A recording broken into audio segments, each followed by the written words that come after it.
All right, Star Trek Into Darkness, directed by J.J. Abrams, starring Chris Pine, Zachary Quinto, Benedict Cumberbatch, Zoe Saldana. Yeah, let's leave it at that. So Star Trek Into Darkness is the sequel to the reboot, which is a fun phrase, that J.J. Abrams gave back in 2009. It tells the story of pretty much... It's really hard to tell about the plot of this movie, but essentially Captain Kirk, played by Chris Pine, kind of loses a little bit of his power, and then there's a mysterious new agent played by Benedict Cumberbatch.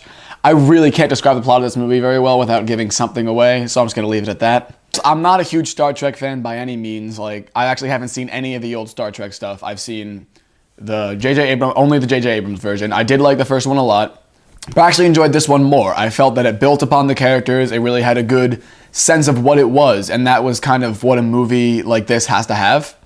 Although they weren't really anything special, Chris Pine, Zachary Quinto, and Zoe Saldana all give pretty solid performances. I believed their characters, I liked them, especially towards the end, Zachary Quinto, he was really nice. But the highlight here was hands down Benedict Cumberbatch as the villain pretty much, and oh my god, he was just fantastic in every way. He was scary, but I also felt bad for him. Like, I wanted him to get what he wanted, but it was in direct conflict with everyone else, and he was really, really good. Like, I loved Benedict Cumberbatch in this. I love Benedict Cumberbatch in everything. I actually recently finished watching Sherlock, which is a fantastic show. You should watch that too. J.J. Abrams does a pretty good job of directing. It's nice. There are a lot of lens flares, which a lot of you don't know what that means. It's pretty much... It's hard to describe, but it got kind of annoying after a while. But he knows what he's doing around an action scene, and I really liked what he did. Without spoiling anything, a lot of people complained that this movie kind of ripped its ending off of a previous Star Trek movie. It's really hard to talk about this movie without spoiling it, but I'm just gonna leave it at that.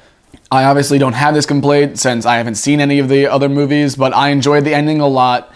And I actually did find out later what the ending of the other movie was, and it's not a blatant ripoff, and they do kind of acknowledge that it is kind of a ripoff, so I forgave it. It is a very good script. It was written very well. It's complicated. It's not predictable at all. It's not like run-of-the-mill anything. Oh, I forgot. Simon Pegg as Scotty. He's fantastic. I always love Simon Pegg. I'll review The World's End later, which is one of my favorite of the year. It was a very good sci-fi. It looked really, really nice. There were some fantastic visual effects, some of the best of the year. It sounded nice. Everything about it, it looked really good. All the technical aspects came together well. The script was good. The acting was solid. Benedict Cumberbatch was fantastic. I'm going to give Star Trek Into Darkness an A-. Let's